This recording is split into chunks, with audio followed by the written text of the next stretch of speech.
Assalamualaikum warahmatullahi wabarakatuh. Teman-teman, bagaimana kabarnya hari ini? Semoga kalian selalu sehat dan semangat ya di tengah kondisi masa pandemi ini. Kami dari kelompok Ultraman akan membahas tentang produksi massal. Simak baik-baik ya. Perencanaan produksi massal produk otomotif kendaraan ringan. Perencanaan produk otomotif adalah proses menciptakan ide produk dan menindaklanjuti sampai produk diperkenalkan kepada para pembeli atau konsumen di dunia otomotif.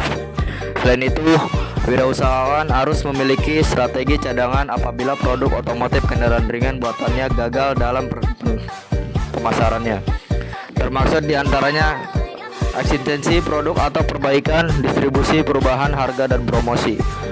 Metode pengembangan produk berdasarkan kepada permintaan atau persyaratan serta spesifikasi produk oleh customer adalah metode yang cukup baik karena dengan berbasis keinginan customer menjadi lebih kecil. Namun, laba seringkali sulit untuk dinilai secara cepat dan langsung. Terdapat 5 dimensi spesifikasi yang berhubungan dengan laba dan biasa digunakan untuk menilai kinerja usaha pengembangan produk otomotif kendaraan ringan sebagai berikut. 1.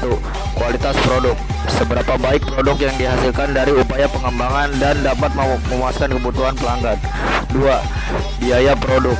Biaya untuk modal peralatan dan alat bantu serta biaya produksi setiap unit disebut biaya pembuatan produk.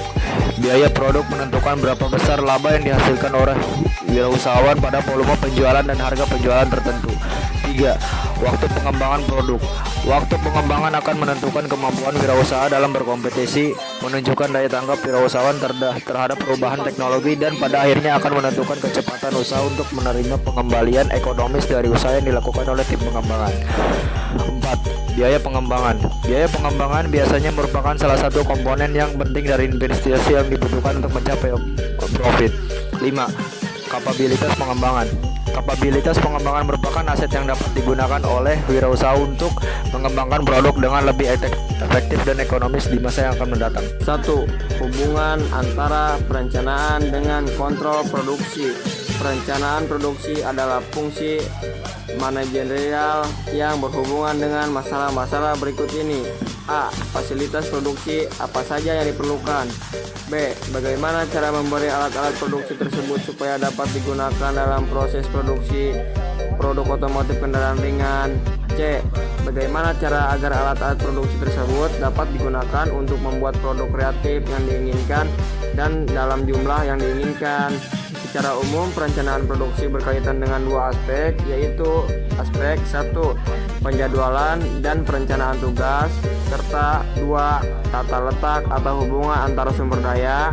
Perencanaan produksi bersifat dinamis, artinya perencanaan produksi selalu berubah-ubah sesuai dengan adanya perubahan rencana yang mungkin terjadi. Di sisi lain, kontrol produksi adalah mekanisme untuk mengawasi agar produksi barang teknik otomotif kendaraan ringan bisa berjalan sesuai dengan rencana. Kontrol produksi memiliki fungsi penting sebagai berikut. A. Menjaga agar proses produksi bisa berjalan sesuai dengan rencana. B. Mengamati kemajuan produksi dan mencatat kekurangannya. C. Menganalisis data yang dicatat dan menghitung kesalahannya. D. Mengambil langkah langsung untuk mengoreksi kesalahan yang ada pada proses produksi barang suku cadangan dan variasi kendaraan ringan tersebut. E. Meneruskan laporan kontrol produksi kepada bagian perencanaan untuk ditindaklanjuti. Untuk lebih jelasnya, berikut adalah bagian yang menunjukkan hubungan antara perencanaan produksi dengan kontrol produksi pada produk otomotif kendaraan ringan. Fase dalam perencanaan produk. Perancangan produk terdiri dari serangkaian kegiatan yang berurutan. Kegiatan-kegiatan dalam perancangan dinamakan fase. Fase-fase dalam perancangan produk otomotif kendaraan ringan berbeda antara satu dengan yang lainnya. Setiap fase terdiri dari beberapa kegiatan yang dinamakan langkah-langkah dalam fase. Berikut adalah fase-fase dalam proses perancangan produk teknik otomotif kendaraan ringan. Mengidentifikasi peluang produk bisa diperoleh menjadi 4 cara sebagai berikut.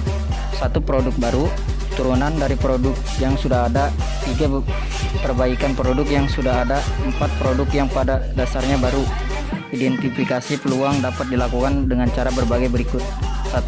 Keluhan pelanggan terhadap produk sejenis yang sudah ada. 2. Analisis keunggulan dan kelemahan produk berpesaing. Usulan pelanggan yang dikumpulkan secara otomatis.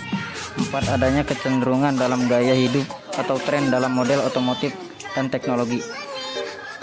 B. Mengevaluasi dan memprioritaskan proyek. 4. Propestik dasar yang berguna dalam mengevaluasi dan memprioritaskan peluang-peluang bagi produk otomotif kendaraan ringan yang baru sebagai berikut. 1. Strategis bersaing. 2. Segmentasi pasar. 3. Perkembangan teknologi. 4. Perencanaan platform produk. 5. Evaluasi peluang produk kreatif baru. 6. Menyimpangkan portofolio proyek pengembangan. Sekian dari kelompok Ultraman. Terima kasih sudah menyimak secara baik-baik. Wabillahi taufiq wal hidayah. Wassalamualaikum warahmatullahi wabarakatuh.